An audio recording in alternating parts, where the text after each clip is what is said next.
Assalamualaikum warahmatullahi wabarakatuh. Shalom, Om Swastiastu, Namo Buddhaya, salam kebajikan. Halo Sobat Smart, perkenalkan nama saya Sartika Yulianti Mapahan, NIM 5203122018, merupakan salah seorang mahasiswi dari jurusan Pendidikan Teknik Mesin, Prodi Pendidikan Teknik Otomotif dari Universitas Negeri Medan. Adapun tujuan pembuatan video saya kali ini adalah untuk memenuhi salah satu tugas mata kuliah teknologi alat berat mengenai materi sistem hidrolik, ekskavator, dan pemeliharaannya. Baik, untuk tidak berlama-lama lagi, mari kita dengarkan penjelasan daripada materi yang ada pada video ini. Keep watching! Di sini saya akan membahas mengenai sistem hidrolik, ekskavator, dan pemeliharaannya. Di dalam sistem hidrolik itu bisa teman-teman lihat ada hidrodinamika dan hidrostatistika. Dalam sistem pemeliharaan dan pencegahan, terdapat yang pertama ada penggolongan tentang sistem pemeliharaan dan sistem pencegahan. Nah, sebelumnya saya akan menjelaskan terlebih dahulu kepada teman-teman apa sih itu hidrodinamika. Hidrodinamika adalah salah satu cabang ilmu yang berhubungan dengan gerak liquid atau lebih dikhususkan pada gerak air. Skala atau lingkup analisis ilmu ini adalah pada gerak partikular air atau disebut dalam skala makroskopik. Setelah saya menjelaskan apa hidrodinamika, di sini saya juga akan menjelaskan apa sih itu hidrostatistika. Hidrostatistika adalah cabang ilmu yang mempelajari fluida dalam keadaan diam dan merupakan subbidang kajian mekanika fluida. Istilahnya ini biasanya merujuk pada penerapan matematika pada subjek tersebut. Selanjutnya saya akan menjelaskan mengenai sistem pemeliharaan pada ekskavator. Sistem pemeliharaan adalah suatu kegiatan yang dilakukan secara sengaja terhadap suatu fasilitas dengan menganut suatu sistematika tertentu untuk mencapai hasil yang ditentukan. Pencegahan di sini memiliki arti mengenai tentang pemeliharaan yang dilakukan agar fasilitas maupun mesin terhindar dari laju kerusakan yang cepat ataupun tidak wajar. Sedangkan perbaikan di sini maksudnya adalah pemeliharaan yang dilakukan apabila terjadi kerusakan untuk mengembalikan mesin pada kondisi semula. Sedangkan pemeliharaan darurat seperti yang ada pada slide ini dikatakan sebagai pemeliharaan yang dilakukan di luar program pemeliharaan karena terjadi sesuatu yang emergensi atau kecelakaan. Selain daripada istilah tersebut, ada juga mengenai prapemeliharaan. Prapemeliharaan adalah persiapan pemeliharaan agar dalam pelaksanaan pemeliharaan nantinya lebih lancar dan memenuhi sasaran. Sedangkan pemeliharaan harian adalah pemeliharaan yang dilakukan setiap hari. Selain itu ada juga pemeliharaan berkala. Pemeliharaan berkala ini adalah pemeliharaan yang dilakukan secara berkala ataupun terjadwal. Sedangkan perbaikan ringan yang seperti pada slide di atas, ada perbaikan-perbaikan dari kerusakan ringan yang termasuk ditemukan pada waktu pengecekan. Ada juga istilah lain seperti perbaikan medium. Perbaikan medium ini adalah perbaikan yang disebabkan oleh kerusakan akibat aus atau akibat kecelakaan. Selain daripada istilah tersebut, ada juga mengenai servis besar atau overhaul. Apa sih itu servis besar atau overhaul? Servis besar atau overhaul itu adalah perbaikan total akibat keausan. Sedangkan perbaikan darurat itu adalah perbaikan dari kerusakan akibat kecelakaan yang perbaikannya bersifat sementara. Baik, di sini saya juga akan menjelaskan mengenai sistem pemeliharaan seperti daftar job set yang terdapat pada slide tersebut. Yang pertama, ada perawatan harian. Terdiri dari memberikan pelumasan pada kepala silinder bom, saluran bom, stick, bekat, sambungan bekat, dan lain-lain. Yang kedua ada memeriksa komponen seperti ketinggian sistem pendinginan, ketinggian oli engine, ketinggian oli hidrolik, dan lain-lain. Yang ketiga terdapat jika terjadi kerusakan, segera perbaiki atau lakukan pergantian komponen untuk mendapatkan performa yang lebih optimal. Selanjutnya ada menggosokkan separator air sistem bahan bakar, membuang air dan sedimen tangki pada bahan bakar, menguji indikator dan meteran serta alarm travel. Baik, di sini juga saya akan menjelaskan mengenai jadwal pada sistem pemeliharaan. Seperti bisa teman-teman lihat pada gambar di atas, setiap 250 jam pertama, lakukan beberapa hal di bawah ini. Seperti yang pertama, memeriksa jarak celah katup engine. Yang kedua, mengganti oli final drive, filter oli sistem hidrolik seperti case, drain, pilot, balik, dan lain-lain. Selanjutnya, jika setiap 500 jam pertama kita dapat melakukan beberapa perawatan seperti yang pertama, membersihkan breather carter engine atau penutup tangki bahan bakar dan saringan, dan yang kedua mengganti oli engine filter atau elemen filter primer atau yang biasa disebut dengan water separator, sistem bahan bakar, sistem filter ketiga, sistem bahan bakar, dan lain-lain. Setelah sistem pemeliharaan, ada juga saya akan menjelaskan mengenai sistem pencegahan pada ekskavator. Yang pertama ada pra pemeliharaan pada sistem hidrolik. Dan maksud di sini agar pelaksanaan pemeliharaan nantinya menjadi lebih sempurna.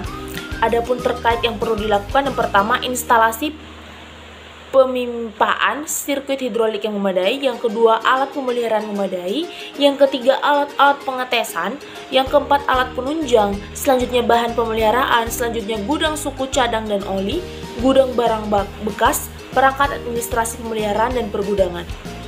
Selain daripada pra pemeliharaan, ada juga pemeliharaan harian. Seperti pada gambar, pemeliharaan harian dalam sistem pencegahan ekskavator terdiri dari yang pertama, ada beberapa kunci penyebab permasalahan terjadi pada sistem hidrolik ini, seperti kurangnya cairan hidrolik dalam tangki, tersumbatnya saringan oli karena cairan hidrolik kotor, selanjutnya kehilangan daya hisap pada saluran hisap, dan yang keempat cairan hidrolik yang tidak cocok.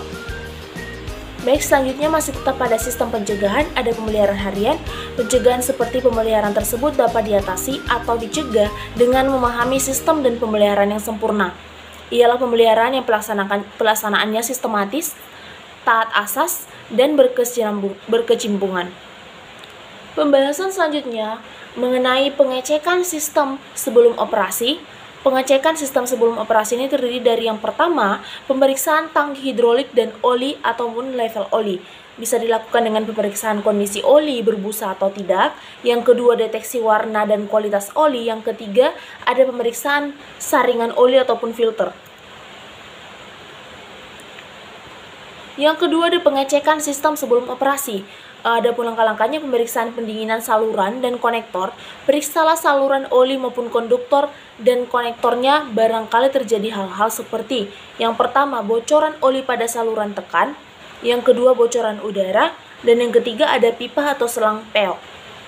Bisa teman-teman lihat gambar mengenai pemeliharaan pencegahan pada sistem hidrolik ekskavator. Selanjutnya ada pengecekan sistem sebelum operasi. Yang pertama, pemeriksaan katup-katup, terdiri dari periksa kebersihan katup maupun yang terjadi karena kotoran dan lain-lain. Yang kedua, periksa keausan katup, karena katup telah aus atau spoolnya ataupun piston katup mengakibatkan kebocoran. Bisa teman-teman lihat seperti pada gambar. Selanjutnya saya akan membahas mengenai pengecekan sistem sebelum operasi, termasuk juga pada pemeriksaan silinder. Yang pertama, periksa kebocoran silinder. Yang kedua, periksa pengikatan silinder. Yang ketiga, periksa posisi batang piston. Yang keempat, periksa motor hidrolik pada temperatur oli bekerja. Yang kelima, periksa kebocoran pada sambungan selang motor. Bisa teman-teman lihat seperti pada gambar juga. Selain daripada pemeriksaan silinder, terdapat juga pemeriksaan pompa hidrolik.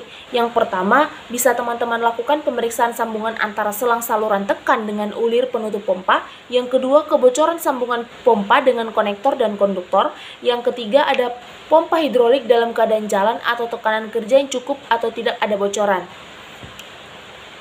Selanjutnya ada pencegahan beban lebih. Yang pertama, tekanan kerja terlalu tinggi. Tekanan kerja terlalu tinggi ini dengan tekanan oli yang terlalu tinggi melebihi keperluan atau bahkan melebihi kapasitas dapat mengakibatkan hal-hal yang tidak diinginkan. Seperti yang pertama, timbulnya kecepatan gerak berlebihan. Yang kedua, menurunkan suhu kerja dan merusak komponen. Selanjutnya ada pencegahan beban lebih pada ekskavator. Yang pertama, tekanan kerja terlalu tinggi. Sebab-sebab tekanan kerja terlalu tinggi ini bisa disebabkan oleh yang pertama, sengaja regulator atau relay valve distal tinggi. Untuk itu bisa dilakukan periksaan ulang sesuaikan dengan keperluan. Yang kedua, relay valve tidak berfungsi, mungkin tersumbat dan lain-lain. Yang ketiga, beban terlalu berat. Untuk mencegah terjadinya beban ini, kembalikanlah kepada penyebabnya untuk dihindari sehingga sebab-sebab tidak dapat terjadi. Selain tekanan, ada juga kecepatan yang terlalu tinggi, baik kecepatan putar ataupun kecepatan gerak. Dengan kecepatan yang terlalu tinggi, akan terjadi gesekan antara komponen yang semakin tinggi pula. Gesekan yang tinggi akan menimbulkan panas yang berlebihan dan juga mempercepat ausnya komponen-komponen bergesekan. Pencegahan kecepatan ini sangat tergantung pada operator, dan operator perlu dibina oleh atasannya. Bisa seperti teman-teman lihat seperti pada gambar di atas. Pada pencegahan beban lebih pada ekskavator ini terdapat juga suhu yang terlalu tinggi. Yang pertama, cairan hidrolik menjadi sangat encer sehingga mudah bocor atau daya rapatnya itu akan hilang. Yang kedua, dengan suhu yang tinggi akan memanaskan sel sehingga sel akan lembek atau rusak dan akhirnya bocor. Yang ketiga, timbulnya lapisan semacam pernis pada permukaan komponen yang justru membuat komponen menjadi kasar. Apa sih sebabnya? Sebab-sebab yang terjadi, maka putaran gerakan aktuator itu terlalu cepat, beban terlalu tinggi, tekanan kerja hidrolik yang terlalu tinggi, lingkungan kerja hidrolik yang terlalu tinggi, dan terdapat kotoran maupun lumpur yang mengendap pada tangki pipa.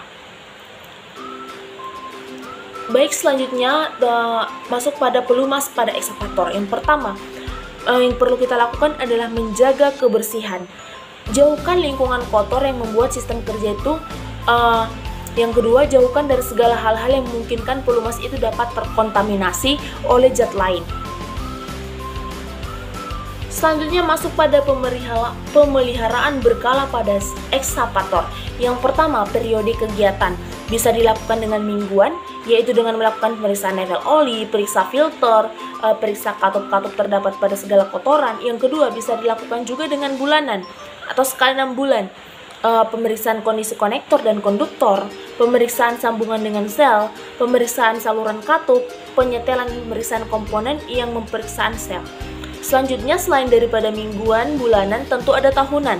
Pemeliharaan berkala dilakukan dengan tahunan itu bisa dilakukan dengan pemeriksaan serupa, pergantian oli maupun cairan hidroliknya. Baik, pada pembahasan selanjutnya, adapun jenis-jenis kegiatan pemeliharaan berkala seperti pada gambar telah saya sediakan. Yang pertama, ada penambahan oli maupun cairan hidrolik. Yang kedua, mengganti oli maupun cairan hidrolik. Yang ketiga, memeriksa dan membersihkan saringan atau filter. Yang keempat, memeriksa kebocoran. Yang kelima, melakukan penyetelan. Selanjutnya ada pemeliharaan prakiraan. Yang pertama, ada memperkirakan umur atau masa pakai komponen, yang dimana terdiri dari ada sabuk atau belt sekitar 100 jam kerja sama dengan itu 1 tahun. Yang kedua, bantalan atau biri. Yang ketiga, ada perapat ataupun sel. Yang keempat, ada pemipaan ataupun piping maupun kualitas memudar. Yang kelima, ada saringan oli maupun filter. Baiklah, cukup sekian pemaparan materi dalam video ini mengenai sistem hidrolik ekskavator dan pemeliharaannya. Mohon maaf yang sebesar-besarnya saya ucapkan atas kekurangan yang terjadi pada video ini, baik tutur kata maupun pengucapan materi dan penyampaian materi yang salah. Saya memohon maaf yang sebesar-besarnya. Akhir kata saya ucapkan Assalamualaikum warahmatullahi wabarakatuh. Sampai berjumpa di video selanjutnya. Salam sehat untuk kita semua. Thank you very much.